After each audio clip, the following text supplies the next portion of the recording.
দীর্ঘ সময় ধরে সূচকের পতন, তারল্য সংকট এবং নীতিগত অনিশ্চয়তায় বাংলাদেশের পুঁজিবাজার এখন বর্তমানে আস্থার সংকটে ভুগছে। দেখা যাচ্ছে ক্ষুদ্র বিনিয়োগকারী থেকে শুরু করে সব ধরনের বিনিয়োগকারীরা ক্ষতির মুখে পড়ে বাজার থেকে সরে যাচ্ছে। এখন প্রশ্ন উঠছে, কোথায় আসলে ভরসা পাচ্ছে না বিনিয়োগকারীরা, বা আস্থার সংকটটা আসলে কোন জায়গাটিতে? সুপ্রিয় দর্শক, আমরা আজ আলোচনা করব কেনই বা বিনিয়োগকারীরা আস্থা হারাচ্ছেন কিংবা পুঁজিবাজার থেকে সরে যাচ্ছেন এবং এর সমাধানটা কোথায়, এই বিষয়গুলো নিয়ে আমি রাবিয়া ইসলাম স্নেহা আপনাদের আমন্ত্রণ জানাচ্ছি দেশ টিভির নিয়মিত আয়োজন অর্থ ও বাণিজ্য বিষয়ক আলোচনামূলক অনুষ্ঠান বিজনেস টাইমসে। আমাদের সাথে এই আলোচনাটি এগিয়ে নিতে একজন সম্মানীয় অতিথি স্টুডিওতে উপস্থিত রয়েছেন, পরিচিত হব তার সাথে। আমার সাথে রয়েছেন M Nurul Alam, FCS president, the institute of internal auditors Bangladesh. আপনাকে স্বাগত জানাচ্ছি আমাদের আজকের আয়োজনে। যেমনটি বলছিলাম, আসলে পুঁজিবাজার থেকে বিনিয়োগকারীরা সরে আসছেন, হয়তো সেটা আস্থার সংকট কিংবা আরও বিভিন্ন প্রতিবন্ধকতা হতে পারে। এই মুহূর্তে যদি আমি সর্বোপরি জিজ্ঞাসা করি, আপনার কাছ থেকে জানতে চাই যে আসলে পুঁজিবাজার এই মুহূর্তে কেমন আছে? আপনার অভিজ্ঞতা আলোকে আপনি কিভাবে আমাকে এই বিষয়টি বিস্তারিত বলবেন? ধন্যবাদ আপনাকে। পুঁজিবাজার নিয়ে কথা বলা আসলে এখন ভেরি সেন্সিটিভ একটা ইস্যু হয়ে গেছে। হাউএভার, আপনি যে জিনিসটা জিজ্ঞেস করেছেন, বর্তমান পুঁজিবাজার অত্যন্ত খারাপ সময় পার করতেছে। বাংলাদেশে পুঁজিবাজারে আমরা দেখেছি উত্থান পতন অনেক হয়েছে দীর্ঘ সেই 1996 সাল থেকে 2010 সাল, 2011-12 সাল এবং আজকে অবধি বাংলাদেশের পুঁজিবাজারের যে অবস্থা, পুঁজিবাজারে যারা বিনিয়োগকারী তারা আস্থা হারাচ্ছে। পুঁজিবাজারের বিনিয়োগকারীকে যদি আমরা একটা লার্জ স্কেলে যদি আমরা একটা ক্যাটাগরি করি, তাহলে দেখা যায় যে এখানে সবচাইতে বেশি সংখ্যায় আছে ক্ষুদ্র বিনিয়োগকারী, যারা আজকে রাস্তায় এসে তাদের যে দুঃখের বিষয়টা তারা প্রতিবাদের মাধ্যমে জানাতে চেষ্টা করতেছে। এই ক্ষুদ্র বিনিয়োগকারীরা পুঁজিবাজারে চরমভাবে ক্ষতিগ্রস্ত হচ্ছে এবং বারবার তারাই ক্ষতিগ্রস্ত হয়ে এসছে। পুঁজিবাজারে কতগুলি বিষয় আছে। পুঁজিবাজারের স্টেক হোল্ডারের মধ্যে এখানে যারা ইম্পর্টেন্ট রোল প্লে করে, তার মধ্যে পুঁজিবাজারে যারা বিনিয়োগকারী, পুঁজিবাজারে যারা বড় বিনিয়োগকারী, ইনস্টিটিউশনাল বিনিয়োগকারী যারা আসে, প্রাতিষ্ঠানিক বিনিয়োগকারী, এবং এখানে যারা রেগুলেটর আছে, Bangladesh securities and exchange commission, এবং এখানে পুঁজিবাজারে বাজার যারা পরিচালনা করে, যেমন পুঁজিবাজারের সবচাইতে ইম্পর্টেন্ট রোল প্লে করে Dhaka stock exchange, Chittagong stock exchange, যারা মার্কেট প্লেসটা প্রোভাইড করে পুঁজিবাজারের যারা স্টেক হোল্ডার তাদের জন্য ট্রানজ্যাকশন করার জন্য, এবং তাদের মাঝখানে আরেকটা ইন্টারমিডিয়ারিজ আছে যেটা হচ্ছে আপনার ব্রোকারেজ হাউসগুলি। এবং এই সবগুলি মিলে যে সমন্বয়, তার সাথে পুঁজিবাজারে যে মোরলেস মোস্ট ইম্পর্ট্যান্ট রোল প্লে করে বাংলাদেশ ব্যাংকের পলিসি এবং বাংলাদেশের অর্থনৈতিক যে প্রভাব বিস্তার করে যে পলিসির উপর, সেটা হচ্ছে আপনার ফাইন্যান্সিয়াল অ্যাক্ট প্রত্যেক বছর বাজেটের সময় আসে। সবগুলি মিলিয়ে আমরা যদি দেখি, যদি ট্যাক্স এনভায়রনমেন্টে কোনো পরিবর্তন আসে এবং সেটা যদি বিনিয়োগকারীদের উপরে ডাইরেক্টলি অর ইনডাইরেক্টলি একটা ইম্প্যাক্ট হয়, তখন পুঁজিবাজারে একটা উত্থান পতন হওয়া শুরু করে। এবং পলিসি লেভেলে যদি সিকিউরিটিজ অ্যান্ড এক্সচেঞ্জ কমিশন যদি পুঁজিবাজারে পলিসির পরিবর্তন করে, নতুন পলিসি নতুন রেগুলেশন যদি নিয়ে আসে এবং সেটা যদি বাজারে নেগেটিভ ইম্প্যাক্ট ফেলার মতো কোনো অবস্থা সৃষ্টি করে, তাহলে পুঁজিবাজারে উত্থান পতনের সৃষ্টি হয়।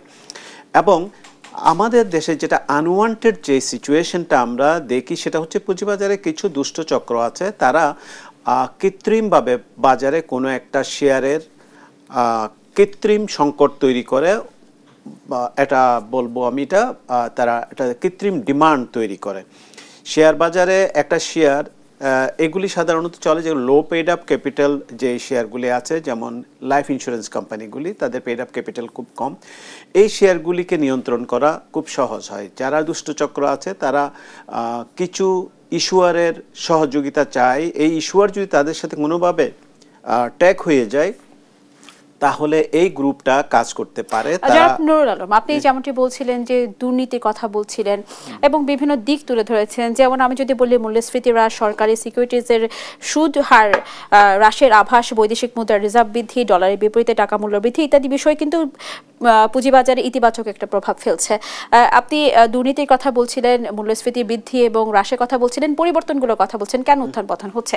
এদিক থেকে চিন্তা করলে গত বছরগুলোর কথা যদি চিন্তা করি কিংবা গত সরকারের আমলের কথা যদি চিন্তা করি, সেই দিক থেকে শুরু করে সরকারের পতনের পর আজকে 1 বছরে পুঁজিবাজারে কোনো পরিবর্তন কি এসেছে আমরা যদি গত বছরের সাথে তুলনা করি? পুঁজিবাজারের পরিবর্তন অবশ্যই এসছে। আমি নীতির দিক থেকে যদি বলি, পুঁজিবাজারে যে এখন যারা নীতি নির্ধারক আছে, যারা রেগুলেটর আছে, সেদিক থেকে অনেকগুলি ডিসিশন এখানে আসতেছে। সেই ডিসিশনগুলি হচ্ছে অনেক নতুন পলিসি আসতেছে এবং ভেরি রিসেন্টলি গত সপ্তাহে আপনার মার্জিন রুলটা চেঞ্জ হয়েছে। মার্জিন রুলে আমি যেটা দেখেছি সেটা হচ্ছে পুঁজিবাজারের সঠিকভাবে নিয়ন্ত্রণের জন্য মার্জিন রুলে যে পরিবর্তনগুলি এসছে এগুলি খুবই গ্রহণযোগ্য একটা ভালো শেয়ার মার্কেট পাওয়ার জন্য। কিন্তু আমাদের দেশের পুঁজিবাজারটা এখন খারাপ হয়ে আসে, খুব সাংঘাতিকভাবে খারাপ হয়ে আসে। ওখান থেকে এটাকে তুলে আনাটা একটা সময়ের ব্যাপার। এই সময়টা আমাদের যারা ক্ষুদ্র বিনিয়োগকারী আছে তারা চরমভাবে ক্ষতিগ্রস্ত হচ্ছে যে কয়েকটা কারণে। তার মধ্যে একটা হচ্ছে আপনার নন ব্যাংকিং ফিনান্সিয়াল ইনস্টিটিউশন অনেকগুলি, প্রায় 20টার মতো ফিনান্সিয়াল ইনস্টিটিউশন বন্ধ হয়ে যাওয়ার উপক্রম, এবং বাংলাদেশ ব্যাংক থেকে অলরেডি বলা হয়েছে এখানে প্রায় 9-এর অধিক ফিনান্সিয়াল ইনস্টিটিউশন তারা তাদের এক্সিস্টেন্সই থাকবে না। তাদের তো মার্কেটে শেয়ার আছে, এই শেয়ারগুলি তো ক্ষুদ্র বিনিয়োগকারীরা ধারণ করে, তাহলে ক্ষুদ্র বিনিয়োগকারীরা এই শেয়ারগুলির তার যে ইনভেস্টমেন্ট সেটা তার ফেরত পাচ্ছে না, এবং সেটার জন্য গভর্নমেন্টকে এবং যারা নীতি নির্ধারণ করে তাদেরকে চিন্তা করা দরকার যে এই বিনিয়োগকারীরা তাদের দোষে তো তারা এই ক্ষতির সম্মুখীন হচ্ছে না। সরকার কিংবা এখানে যারা স্টেক হোল্ডার আছে নীতি নির্ধারণী, তারা যদি এটার সিদ্ধান্ত নিতে যায়, বিনিয়োগকারীরা সেখানে তাদের কোনো ভূমিকা নেই, কারণ তার এই কোম্পানিটা তারা নিজেরা বন্ধ করতেছে না। তো গভর্নমেন্টকে তাদের ক্ষতিপূরণের কথা চিন্তা করা উচিত, কারণ তারা তো দেশের মানুষ, এবং মার্কেট প্লেসটা বাংলাদেশে তৈরি হয়েছে বলেই তারা এই মার্কেট প্লেসে এসছে এবং তাদের একটা কর্মসংস্থান হয়েছে। তারা ক্ষুদ্র একটা অ্যামাউন্ট বিনিয়োগ করে সেখান থেকে তার জীবিকা নির্বাহ করতেছে। কিন্তু আজকে 5টা ব্যাংক, বাংলাদেশে 5টা ব্যাংক আজকে বন্ধ হয়ে গেল।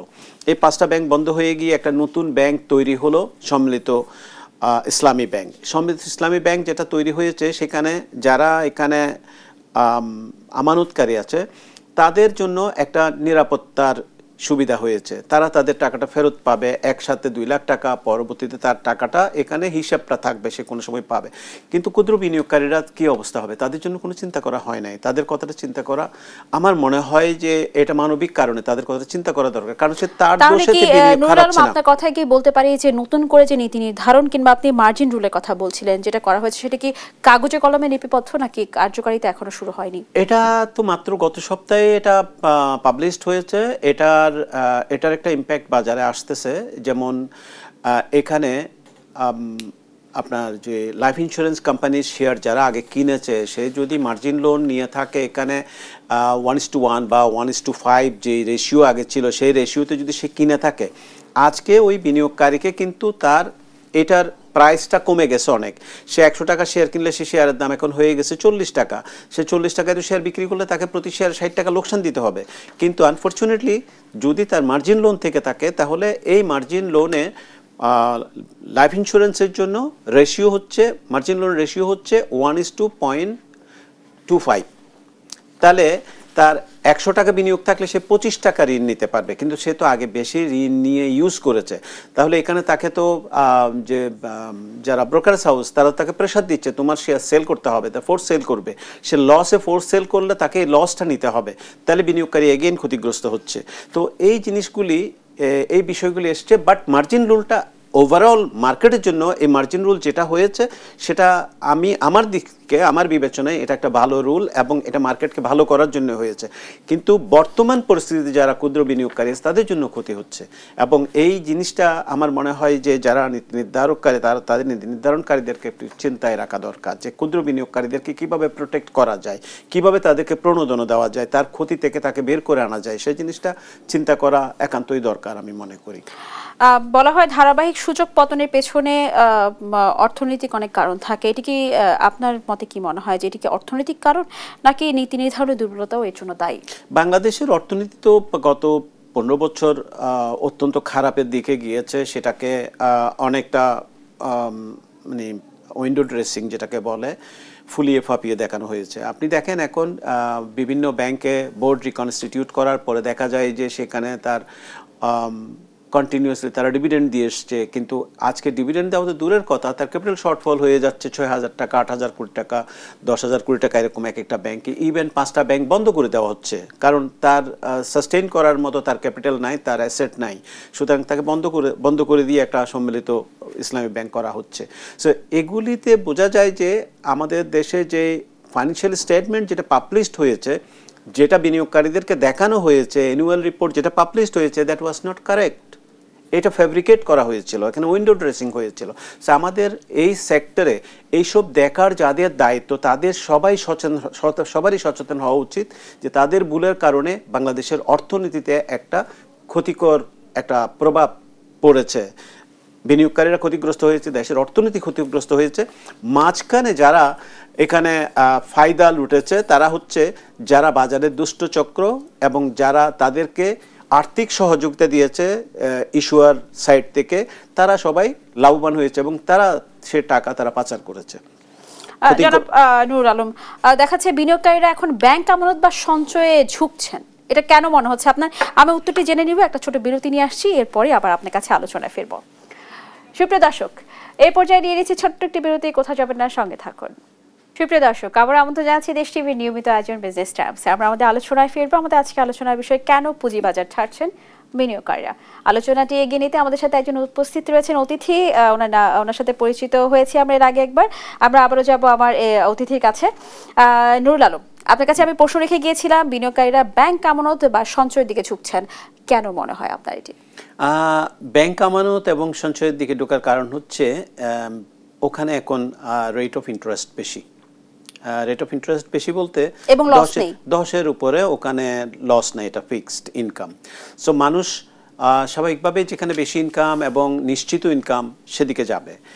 ক্যাপিটাল মার্কেটে মানুষ যায়, এখানে মানুষ ঝুঁকি নেওয়ার জন্য যায়, কারণ এখানে সুযোগ আছে দুই রকমের। একটা হচ্ছে সে একটা ডিভিডেন্ড পাবে বছরের শেষে, প্লাস সে এখানে একটা ক্যাপিটাল গেইন পাবে। আমি যদি আজকে শেয়ার কিনি, সেই শেয়ারটা যদি দাম বাড়তে থাকে বাজারে, তাহলে আমি এটা ম্যাচিউর হলে আমি বিক্রি করে দিতে, আমি ক্যাপিটাল গেইনটা নিতে পারি।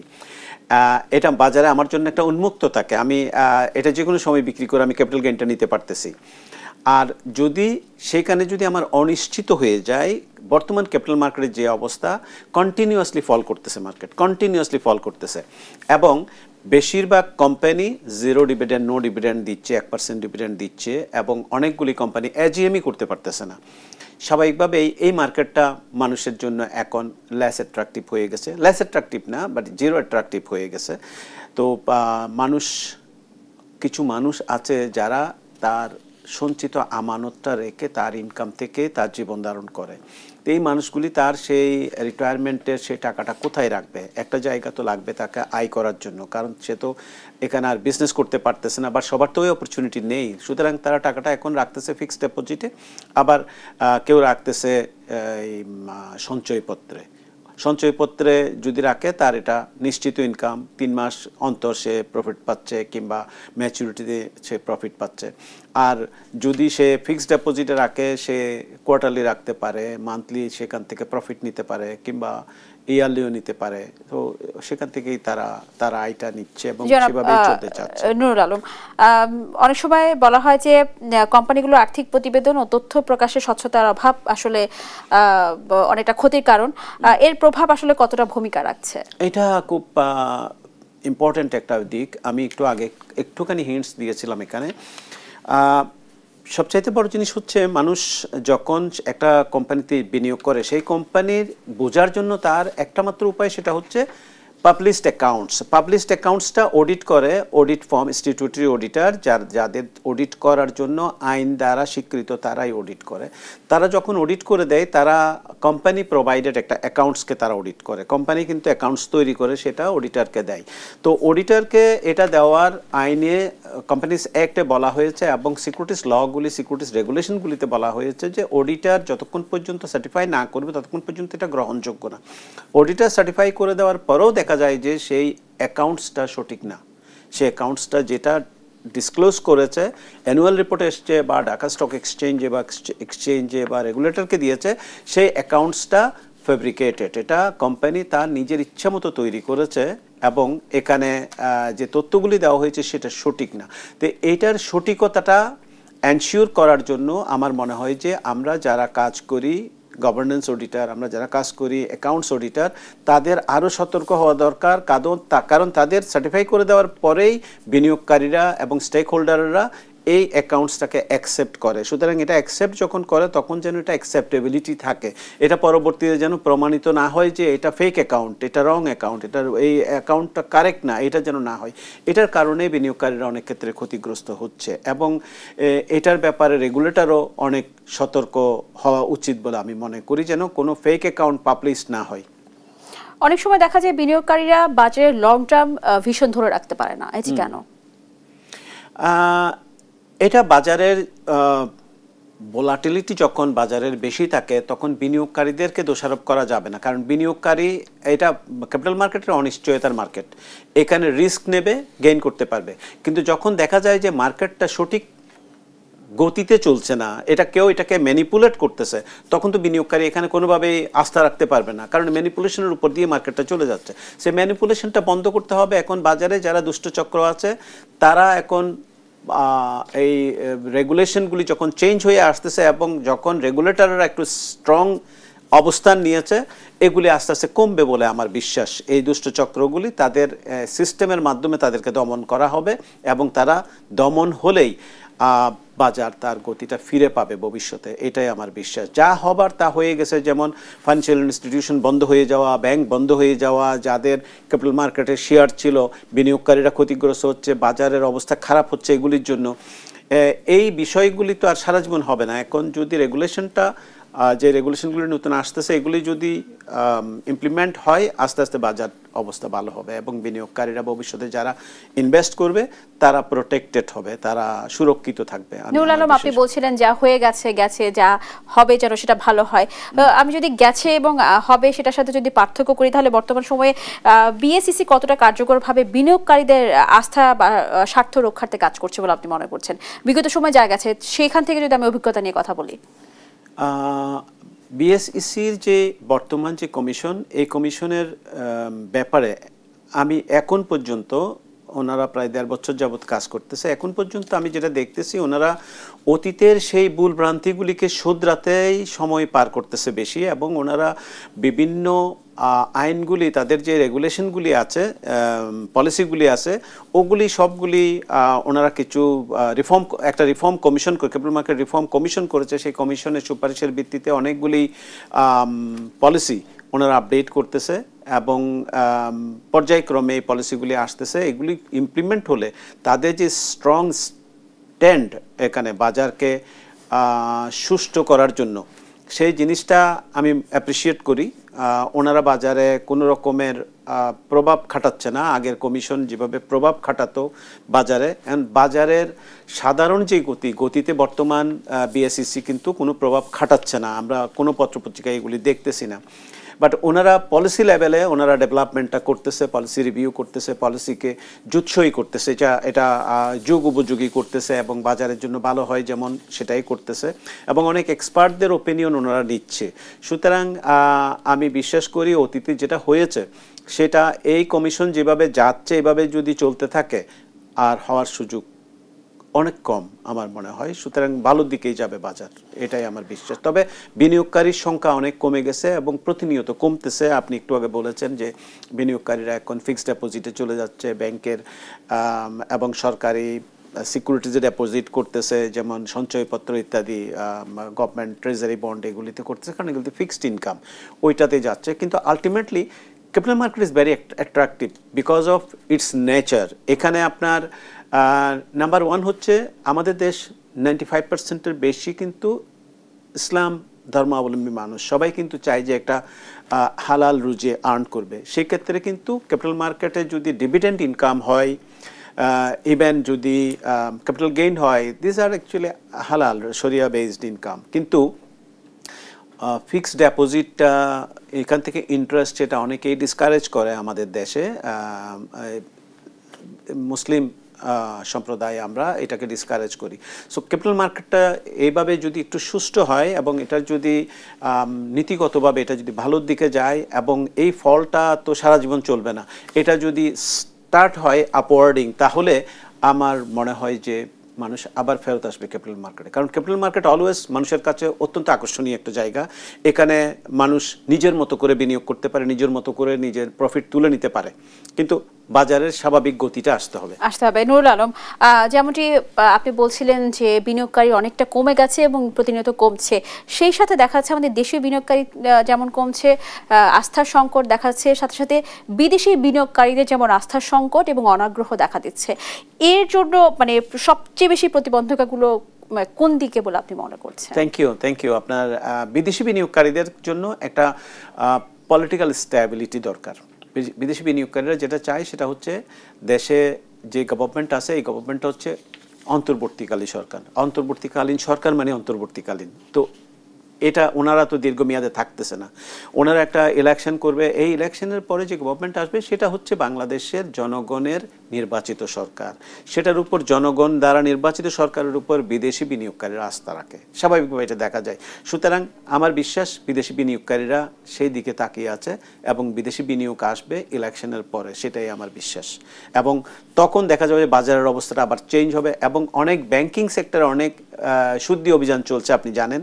বাংলাদেশ ব্যাংক এবং গভর্নমেন্ট, অর্থ মন্ত্রণালয়, ওনারা অনেকগুলি নীতি নির্ধারণ করেছে, অনেকগুলি ব্যাংকের বর্তমান বোর্ড রিকনস্টিটিউট করেছে, সেই বোর্ডগুলিতে কাজ করতেছে, আমিও একটা বোর্ডে কাজ করতেছি। এই ব্যাংকগুলি ভালোর দিকে যাবে, ভালোর দিকে গেলে স্বাভাবিকভাবেই বিনিয়োগটা বাড়বে, প্রাতিষ্ঠানিক বিনিয়োগ বাড়বে, বিদেশি বিনিয়োগকারীরা আসবে।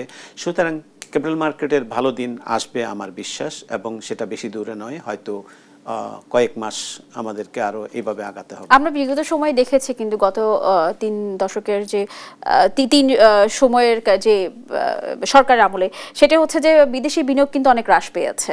তখন কিন্তু একজন নির্বাচিত সরকার বা যেভাবে হোক একজন সরকার ছিলেন। তো সেই প্রেক্ষাপটে কি আজকে বিদেশি বিনিয়োগ হারানোর পেছনে কি শুধুই কি রাজনৈতিক অনিশ্চয়তা, এর পেছনে কি আর কোনো কারণ নেই? সেটা আপনি বিগত সরকারের কথা যদি বলেন, আমরা সবাই জানি, আমরা দেশে বিদেশে সবাই জানি, বিগত সরকারের যে নিয়ম ছিল সেটা সত্যিকার অর্থে জনবান্ধব ছিল না। সেটা হচ্ছে কিছু স্বার্থপর বা কিছু স্বার্থান্বেষী মহলের নিজেদের সুবিধার জন্য নিজের মতো করে ওনারা ব্যবসা বাণিজ্যকে পরিচালিত করেছে, এবং ভুল তথ্য দিয়ে ওনারা হিসাব তৈরি করেছে, ভুল তথ্য দিয়ে জনগণকে বিভ্রান্ত করেছে। বিগত সরকারের সময় দেশের মানুষই বিগত সরকারের উপর আস্থা রাখে নাই, বাট ভয় পেত, সেই জন্য কেউ ওপেন আপ হতে পারতো না। কিন্তু বিদেশিরা বিনিয়োগ তো সেভাবেই প্রত্যাহার করেছে, যে সরকারের উপর আস্থা রাখা যায় না, যাদের সত্যিকার অর্থে গভর্নেন্স বলে যেখানে কিছু নাই, সেখানে তো বিদেশি বিনিয়োগ কখনো কেউ করবে না। সো গভর্নেন্স সুপ্রতিষ্ঠিত হলে সেখানে বিদেশি বিনিয়োগ, দেশি বিনিয়োগ, প্রাতিষ্ঠানিক বিনিয়োগ, ব্যক্তিগত বিনিয়োগ সব কিছুই বাড়বে। তালিকাভুক্ত কোম্পানির অনিয়ম, শেয়ার ম্যানিপুলেশন বা ইনসাইডার ট্রেডিং রোধে বর্তমান ব্যবস্থাগুলো কি যথেষ্ট কার্যকর বলে আপনি মনে করছেন কিনা? বর্তমান ব্যবস্থাগুলি যথেষ্ট বলবো না, বর্তমান ব্যবস্থাগুলি সেই দিকে দৃষ্টি রেখেই বর্তমান কমিশন করতেছে। Bangladesh securities and exchange commission এখন যে পলিসিগুলি রিভাইজ করেছে, যেগুলি আপডেট করেছে, সেগুলি সবগুলিতে দেখা গেছে সিস্টেমটাকে ডেভেলপ করা, যেন এই যে ইনসাইডার ট্রেডিং বন্ধ করা যায়। ইনসাইডার ট্রেডিং রুলস আছে, সেটা আপডেট করেছে, এবং সেগুলি সবগুলিতে আমরা যেটা দেখেছি, ইস্যুয়ার লেভেল থেকে আপনার ক্যাপিটাল মার্কেটের যে গেমলারদেরকে সহযোগিতা করা, আতাত করে কোনো শেয়ারের দাম বৃদ্ধি করা, কৃত্রিম চাহিদা তৈরি করে ক্ষুদ্র বিনিয়োগকারীরা ক্ষতিগ্রস্ত হবে যেখানে, সেই জিনিসটাকে বন্ধ করার জন্য অনেকগুলি রুলস কিন্তু আপডেট করা হয়েছে। এই যে আমি মার্জিন রুল বলি কিংবা আইপিও রুল বলি, আমরা যে আপনার যেমন পাবলিক ইস্যু রুলস, এবং অন্যান্য যে সম্প্রতি যে এটা করা হয়েছে আপনার ইনসাইডার ট্রেডিং রুলস যেটা আপডেট করা হয়েছে, এগুলি সবগুলি যদি আমরা এখন দেখি, দেখা যায় যে সিস্টেমটাকে ডেভেলপ করে এই সিস্টেম দিয়ে ম্যানিপুলেশনটাকে কিভাবে কমানো যায় সেই দিকে এই দৃষ্টি রেখেই করা হয়েছে। আর রেগুলেটরি বডিতে যারা যে ব্যক্তিরা কাজ করে তাদের অবস্থান, তাদের সততা, তাদের দৃঢ়তা আইন প্রয়োগে, কম্প্রোমাইজ না হওয়া, অন্যায়ের কাছে মাথা নত না করা, এই জিনিসটা খুব ইম্পর্ট্যান্ট। এগুলি আমরা দেখতেছি বর্তমান কমিশন সেটা বজায় রেখেই যাচ্ছে। তো সেটা যদি চলতে থাকে, আমার বিশ্বাস যে আমরা যে জিনিসগুলি আলোচনা করলাম, যদি রাজনৈতিক স্থিতিশীলতা আসে এবং যদি আপনার সব বোর্ডগুলি ভালোভাবে পারফর্ম করে, কোম্পানি যে লিস্টেড কোম্পানিগুলির বোর্ডগুলি, আগামী দিনে প্রাতিষ্ঠানিক বিনিয়োগ বাড়বে এবং বৈদেশিক বিনিয়োগও বাড়বে এবং ইন্ডিভিজুয়াল বিনিয়োগগুলি আবার ফেরত আসবে, ফিক্সড ইনকাম থেকে আবার ফেরত আসবে ক্যাপিটাল মার্কেটে। সুতরাং ক্যাপিটাল মার্কেটের দিনটা আবার ভালোর দিকে যাবে বলে আমার বিশ্বাস। আমরা আরেকটা বিরতিতে যাব, বিরতি থেকে এসে আমরা আপনার কাছে আসবো বা আলোচনায় ফিরে আসবো। সুপ্রিয় দর্শক, এই পর্যায়ে নিয়ে নিচ্ছি আরও একটি বিরতি, কোথাও যাবে না, সঙ্গে থাকুন। প্রিয় দর্শক, আবার আমন্ত্রণ জানাচ্ছি দেশ টিভির নিয়মিত আয়োজন বিজনেস টাইমসে। আমরা আমাদের আলোচনায় ফিরব।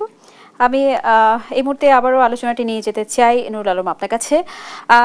পুঁজিবাজারের প্রাতিষ্ঠানিক বিনিয়োগকারীদের ভূমিকা বলা হয় এখনো অনেক সীমিত, এর কারণ কি বা তাদের আস্থা পুনরুদ্ধারে কি পরিবর্তন দরকার বলে আপনি মনে করছেন? Thank you. প্রাতিষ্ঠানিক বিনিয়োগকারীদের এখন অংশগ্রহণ সীমিত এই কারণে প্রথমে একটা প্রতিবন্ধকতা আছে, সেটা হচ্ছে এক্সপোজার লিমিট। প্রাতিষ্ঠানিক বিনিয়োগকারীরা তাদের টোটাল যে ক্যাপিটাল তার কত পার্সেন্ট পুঁজিবাজারে বিনিয়োগ করতে পারে তার জন্য একটা ক্যাপ দেওয়া থাকে। বিশেষ করে ফাইন্যান্সিয়াল ইনস্টিটিউশনগুলি ইনক্লুডিং ব্যাংকস, ওদের একটা লিমিট দেওয়া আছে। বাংলাদেশ ব্যাংক অ্যাজ দেয়ার সেন্ট্রাল রেগুলেটর এত পার্সেন্টের বেশি বিনিয়োগ করতে পারবে না পুঁজিবাজারে। সেটা তাদের যেহেতু এখন পুঁজিবাজার থেকে তারা বের হতে পারতেছে না, কিছু শেয়ার তারা ধরেন কি ক্রয় করেছে তার এক্সপোজার লিমিট পর্যন্ত, বা এক্সপোজার লিমিট অনেক ক্ষেত্রে ক্রস করে গেছে, কিন্তু শেয়ার বিক্রি করতে হলে তো সেই শেয়ারে তাকে লস দিয়ে বের হতে পারবে না। তো এখন যদি তার ওই শেয়ার থেকে বের হতে হয়, তাকে লস দিয়ে বের হতে হবে। লস দিয়ে বের হওয়ার জন্য আবার তার বোর্ডের পারমিশন লাগবে। তো যার জন্য সে আটকে আছে ওখানে, যেহেতু বাজার খুব খারাপ অবস্থায় চলে গেছে ফল করতে করতে, ওখানে প্রাতিষ্ঠানিক বিনিয়োগকারীরা সে নড়াচড়াই করতে পারতেছে না। আর বেশি বিনিয়োগ যারা করবে তাদের ক্ষেত্রে অনেকটা প্রফিট টেন্ডেন্সি। আমি বলবো যে বাজারকে ভালো রাখার জন্য capital market is most important for the country's economy. দেশের ইকোনমির একটা আমি বলবো দর্পণটা হচ্ছে কিন্তু ক্যাপিটাল মার্কেট। যে দেশের ক্যাপিটাল মার্কেটের অবস্থা খারাপ, সেই দেশে মানুষ প্রথমেই ধারণা করে যে এই দেশের অর্থনীতিটাও খারাপ। কারণ ক্যাপিটাল মার্কেট যদি ভালো না থাকে, যে কোনো কেউ ফার্স্ট রিড করে কিন্তু ক্যাপিটাল মার্কেটটা কেমন। তো ক্যাপিটাল মার্কেটটা ভালো রাখা দেশের সবারই দরকার, আমাদের অর্থনীতিকে ভালো রাখা বা চাঙ্গা রাখা বা অর্থনীতির ভালো দিকটা তুলে ধরার জন্য। সো ক্যাপিটাল মার্কেটটা এখন আজকে এমন একটা জায়গায় গেছে, প্রাতিষ্ঠানিক বিনিয়োগকারীরা সেখানে বিনিয়োগ করতে পারতেছে না, কেউ করতে পারতেছে না, তার পুঁজিটা আটকে আছে, সে বের হতে পারতেছে না। সেই জন্য সে শেয়ার বিক্রি করে একটা শেয়ার কিনবে, সেটা বাট তার বাইরে হলে তার এক্সপোজার লিমিট ক্রস করবে, তার রেগুলেশন ব্রিচ হবে। আর কেউ হচ্ছে সে প্রফিট করার জন্য সে ইনভেস্ট করতেছে না, যেহেতু বাজারের অবস্থা এখন প্রফিট করতে পারতেছে না, সেই জন্য সে ইনভেস্ট করতেছে না। যেমন যেই প্রতিষ্ঠানগুলি তৈরি হয়েছে ক্যাপিটাল মার্কেটকে সাপোর্ট করার জন্য, যেমন আইসিবি ক্যাপিটাল ম্যানেজমেন্ট কোম্পানি, এই কোম্পানিগুলি তো তৈরি হয়েছে ক্যাপিটাল মার্কেট সাপোর্ট করার জন্য, ওই কোম্পানিগুলি আটকে আছে। ওই কোম্পানিগুলির অতীতের দুর্ব্যবস্থাপনার কারণে ওই কোম্পানিগুলি আজকে এমন একটা জায়গায় গেছে, তারা সেখানে বিনিয়োগ করতে পারতেছে না। বাট স্টিল আমি মনে করি বাংলাদেশ গভর্নমেন্টের এখানে কিছু করার আছে। আইসিবিকে এখনও মার্কেট থেকে শেয়ার ক্রয় বিক্রয় করার জন্য এভরিডে যদি শেয়ার ক্রয় বিক্রয় করে, এতে তো যদি যেই শেয়ারগুলিতে ধরেন এখন বাজারে বায়ার নেই, আইসিবি নিজে তো শেয়ারগুলি ক্রয় করতে পারে। আইসিবি আজকে বিক্রি করলো, কালকে ক্রয় করলো, বা পরশু ম্যাচিউরড হলে ক্রয় করলো, এরকম তো আইসিবি নিজেও করতে পারে। এবং আরেকটা জিনিস আছে, আপনি দেখেন বাজারকে ক্যাপিটাল মার্কেটকে ঠিক করার জন্য, ক্যাপিটাল মার্কেট স্টাবিলাইজেশন সাস্টেইনেবল করার জন্য ক্যাপিটাল স্টাবিলাইজেশন ফান্ড করা হয়েছে। এখানে আনডিস্ট্রিবিউটেড যে আনক্লেইম যে ডিভিডেন্ড এবং বোনাস শেয়ার আছে, এগুলি ওই ফান্ডে রাখা হয়েছে। তো ওই ফান্ডে রাখার পর ওই ফান্ড ক্যাপিটাল মার্কেটে আমার প্রশ্ন হচ্ছে কতটুকু কন্ট্রিবিউট করতে পেরেছে? জিরো, কিছুই করতে পারেনি। কারণ এটা properly there was also absence of governance. এখন সেগুলি আজকে বিচার হচ্ছে সবগুলিরই, গভর্নেন্সের অভাবে তারাও কিন্তু ক্যাপিটাল মার্কেটে কোনো কন্ট্রিবিউট করে নাই। সবাই কিন্তু নিজের স্বার্থেই দৌড়াইছে যে বাংলাদেশে ক্যাপিটাল মার্কেটকে কন্ট্রিবিউট করার জন্য যাদেরকে প্রতিষ্ঠা করা হয়েছে তারাও কিন্তু ক্যাপিটাল মার্কেটে প্রতিষ্ঠা না করে তার নিজের স্বার্থ নিয়ে চিন্তা করছে। সো এই প্রতিষ্ঠানগুলির উচিত এখন ক্যাপিটাল মার্কেটকে ভালো করার জন্য, ভায়াবল করার জন্য এবং অ্যাক্টিভ রাখার জন্য সেল বাই করা। এই প্রতিষ্ঠানগুলি তাদের কাছে যে টাকা আছে, যে ফান্ড আছে, সে ফান্ড দিয়ে ক্যাপিটাল মার্কেট থেকে কিনবে বেচবে এরকম যদি চলতে থাকে তাহলে মার্কেটটা চাঙ্গা থাকবে। এবং মার্কেটের সাথে যারা জড়িত ইন্টারমিডিয়ারিস যারা আছে, বিভিন্ন ব্রোকারেজ হাউস যারা আছে, তারা কিন্তু বাজারে যদি সেল বাই করতে না পারে তাদের এমপ্লয়ীদেরকে তারা কিন্তু স্যালারি দিতে পারবে না, তারা চাকরি হারাবে। তো সুতরাং সেল বাই হলে তাদের একটা কমিশন আসবে, Dhaka stock exchange, Chittagong stock এক্সচেঞ্জের একটা গেইন হবে, সিডিবিএল এর একটা গেইন হবে। সবারই কিন্তু এখান থেকে এই কমিশনের উপর বা এর কাছ থেকে যে এটা পাবে, ফিটা পাবে, তার উপরে তারা কিন্তু বেসড। সো এগুলি যদি না চলে তাহলে শুধু এক ক্যাপিটাল মার্কেট শুধু বিনিয়োগকারী ক্ষতিগ্রস্ত হবে, নট নেসেসারি অনেক কিছু ক্ষতিগ্রস্ত হবে। সার্বিকভাবে দেশের অর্থনীতির উপর এটা বিরূপ প্রতিক্রিয়া পড়বে। সেই জন্য ক্যাপিটাল মার্কেটকে চাঙ্গা রাখা, অ্যাক্টিভ রাখা অত্যন্ত দরকার। সরকারের যে প্রতিষ্ঠানগুলি তৈরি করা হয়েছে সেই প্রতিষ্ঠানগুলিকে এখন অ্যাক্টিভ করা দরকার, যে তোমরা ইনভেস্ট করো, বাই করো, সেল করো ক্যাপিটাল মার্কেটে, তাহলে বাজার ঠিক থাকবে। আমরা যদি কর্পোরেট পারফরমেন্স বা স্বচ্ছতার কথায় আসি, সেক্ষেত্রে অনেক কোম্পানি লভ্যাংশ ঘোষণা না করে বছর পর বছর তালিকাভুক্ত থাকছে, এর দায় আসলে কার? সিকিউরিটিজ এক্সচেঞ্জ কমিশন এই বিষয়ে অনেক অ্যাকশন নিচ্ছে আমরা জানি। ইভেন যারা রিটেইন আর্নিং রেখে প্রফিট হয়ে যে বেশি কিন্তু রিটেন আর্নিং রেখে ডিভিডেন্ড কম দিচ্ছে তাদেরকেও ডেকে, তাদের বোর্ডকেও ডেকে সিকিউরিটিজ এক্সচেঞ্জ কমিশন আমার জানা মতে কোয়েশ্চেন করেছে, কেন আপনারা লেস ডিভিডেন্ড দিচ্ছেন। আবার যারা ডিভিডেন্ড দিচ্ছে না তারা ডিভিডেন্ড দিচ্ছে না কেন, তাদের পারফরমেন্স নিয়েও কিন্তু প্রশ্ন তুলেছে। বাট সিকিউরিটিজ এক্সচেঞ্জ কমিশনের একটা এখতিয়ার আছে, এখতিয়ারের বাইরে গিয়ে তোমরা কিছু করতে পারবে না। এখানে গভর্নেন্স এনশিওর করার জন্য securities exchange commission corporate governance code 2018 issue করেছে এবং সেটা ইমপ্লিমেন্ট করার জন্য অত্যন্ত সবসময় অত্যন্ত অ্যাক্টিভলি কাজ করতেছে কমিশন। সো এবং ওইটা এখন আবার এটাকে রিভিউ করে আপডেট করা হচ্ছে। এই কর্পোরেট গভর্নেন্স কোডটা প্রত্যেকটা লিস্টেড কোম্পানি, প্রত্যেকটা ইস্যুয়ার কোম্পানি যাদের মার্কেটে যাদের শেয়ার কেনাবেচা হচ্ছে তাদেরকে এটা 100% ট্রুলি কমপ্লাই করার জন্য এনশিওর করা কমিশনের দায়িত্ব।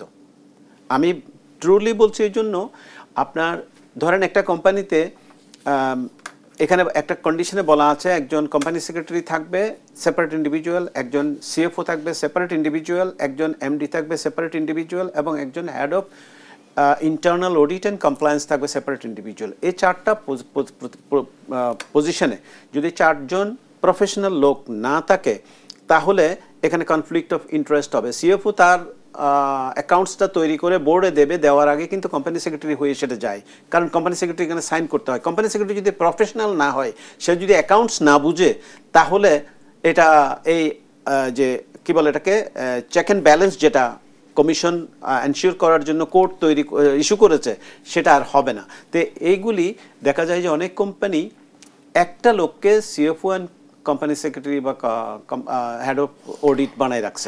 জনাব নুরুল আলম, আপনার এই কথাতেই প্রশ্ন উঠছে যে বলা হয় দুর্বল কর্পোরেট গভর্নেন্স ও স্বচ্ছতা সংকট বিনিয়োগকারী আস্থা ক্ষতিগ্রস্ত করছে, এটি আসলে কতটা সত্য?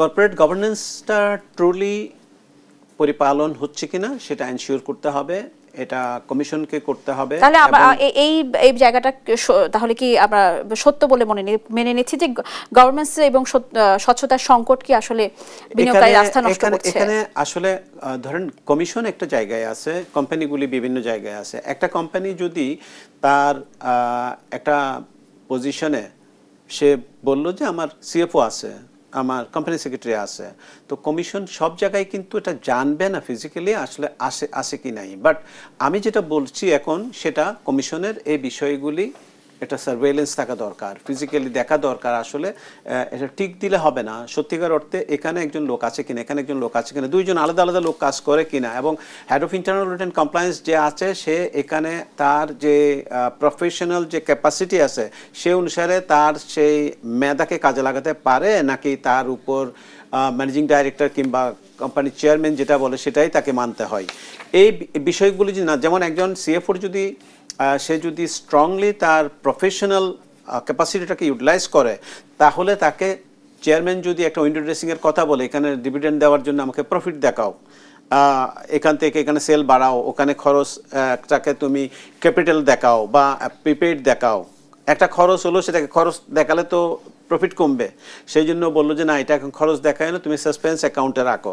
তো সিএফও যদি তার নীতির মধ্যে থাকে তাহলে সে বলবে যে না ইটস নট পসিবল, এটা অ্যাকাউন্টিং নর্মে এটা পড়ে না এবং অ্যাকাউন্টিং স্ট্যান্ডার্ডে এটা পড়ে না, আমি এটা করতে পারবো না, এফআরএস এরকম কোনো নিয়ম নাই এবং এটা আমার প্রফেশনাল ইন্টিগ্রিটি নিয়ে এখানে প্রশ্ন আসবে এবং আমার লাইসেন্স ক্যান্সেল হতে পারে, আমার সার্টিফিকেট ক্যান্সেল হতে পারে।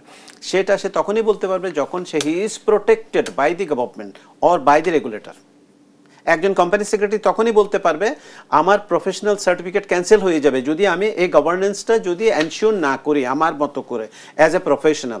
তাকে যদি জোর করে যদি চেয়ারম্যান কিছু করায় বা বিনিয়োগকারী কিছু করায়, তাহলে তাকে সে তার প্রফেশনালিজমটা দেখার জন্য তার সৎ সাহস থাকতে হবে এবং সৎ সাহস থাকলে তাকে যদি চাকরিচ্যুত করে তাহলে রেগুলেটরকে এটা চেক করতে হবে যে কেন তাকে চাকরিচ্যুত করা হলো। এটা যদি প্রোটেকশন পায় তাহলে কোম্পানি সেক্রেটারি সিএফও তারা তাদের প্রফেশনালিজমটা শো করতে পারবে। অনেক সময় দেখা যায় কোম্পানিগুলোর বার্ষিক প্রতিবেদন প্রকাশে বিলম্ব এবং গোপনীয়তা করা হয়, তাহলে আপনি যে প্রসিডিউরগুলো বলছিলেন এগুলো যদি সঠিক নিয়মে পালিত হয় তাহলে এদিক থেকে কি মুক্তি পাওয়া যাবে? আমি মনে করি গোপনীয়তা বলতে এখানে ততক্ষণ পর্যন্ত গোপন থাকবে একটা কোম্পানির অ্যাকাউন্টস যতক্ষণ পর্যন্ত এটা তার বোর্ডে প্রাইস সেনসিটিভ ইনফরমেশন যে বোর্ডে ডিসকাস হবে, অ্যাপ্রুভ হবে, রিজলভ হবে, সেই বোর্ডের আগ পর্যন্ত। ওই বোর্ডে অ্যাপ্রুভ হওয়ার সঙ্গে সঙ্গে কিন্তু এটা সবার জন্য উন্মুক্ত হয়ে যাবে। এটা অনেক সময় প্রতিবেদন প্রকাশও কিন্তু বিলম্ব হয়, এটি কেন হয়? এটা হচ্ছে এটা নেগলিজেন্সি, ডেফিনেটলি এটা কোম্পানি বোর্ডের নেগলিজেন্সি আছে, কেন প্রতিবেদন প্রকাশে হয়, বাট এক্সেপশনাল কেস থাকতে পারে। অনেক সময় যেমন 5ই আগস্টের পরে অনেক বোর্ড তারা কাজ করতে পারে নাই বা তারা কাজ শেষ পর্যন্ত এনে রেখেছে কিন্তু তাকে স্টপ হয়ে যেতে হয়েছে, এগুলি কিছু এক্সেপশনাল তো হচ্ছে যে দুই একটা বিষয় যদি হঠাৎ করে হয়, কিন্তু দেখা যায় রেগুলার কিন্তু এরকমটা হয়। রেগুলার যারা করে তাদেরকে ইনভেস্টিগেট করা দরকার, তাদের ইচ্ছাকৃতভাবে হচ্ছে কিনা। সময় একদম কম, নুরুল আলম, আমরা সর্বোপরি জানতে চাইবো যে আসলে এই আস্থা পুনরুদ্ধারে বাজারকে কিভাবে ইনভেস্টর ফ্রেন্ডলি করা যায় বলে আপনি মনে করছেন? আমি মনে করি এখন গভর্নমেন্ট এবং কমিশনের দৃষ্টি দেওয়া উচিত এবং স্টক এক্সচেঞ্জের দৃষ্টি দেওয়া উচিত। যেসব কোম্পানি ভালো কোম্পানি আছে কিন্তু ক্যাপিটাল মার্কেটে আসে নাই, আমাদের গার্মেন্টস সেক্টরটা অনেক একটা এনলার্জ একটা সেক্টর, এই সেক্টরে অনেক ভালো কোম্পানি আছে, এই কোম্পানিগুলিকে যদি মার্কেটে আনা যায়, অনেক বিদেশি কোম্পানি আছে তারা ভালো করতেছে, তারা দে আর ফুলি কমপ্লায়েন্ট কোম্পানি, তাদের মধ্যে গভর্নেন্স তাদেরকে শেখাতে হবে না, তারা নিজেরাই একটা গুড গভর্নেন্স মেনটেন করে এবং তাদের স্ট্রাকচার, তাদের এথিক্যাল কালচার তারা মেনটেন করে। এই কোম্পানিগুলিকে ক্যাপিটাল মার্কেটে আনতে হবে এবং ক্যাপিটাল মার্কেটে আনার জন্য প্রসেসটাকে আরও ইজি করতে হবে, আরও ইজি, যেটা করে যেমন অল্টারনেটিভ ট্রেডিং বোর্ড করা হয়েছে ঢাকা স্টক এক্সচেঞ্জে। এটাকে দেখা যায় যে ওখানে কাজ শুরু হওয়ার আগেই ওখানে ম্যানিপুলেশনের চিন্তাটা করা শুরু হয়ে গেছে। তো এগুলিকে এনশিওর করতে হবে যে এগুলিকে প্রচার করতে হবে, ব্যাপক প্রচারে ব্যাপক প্রসার আসে।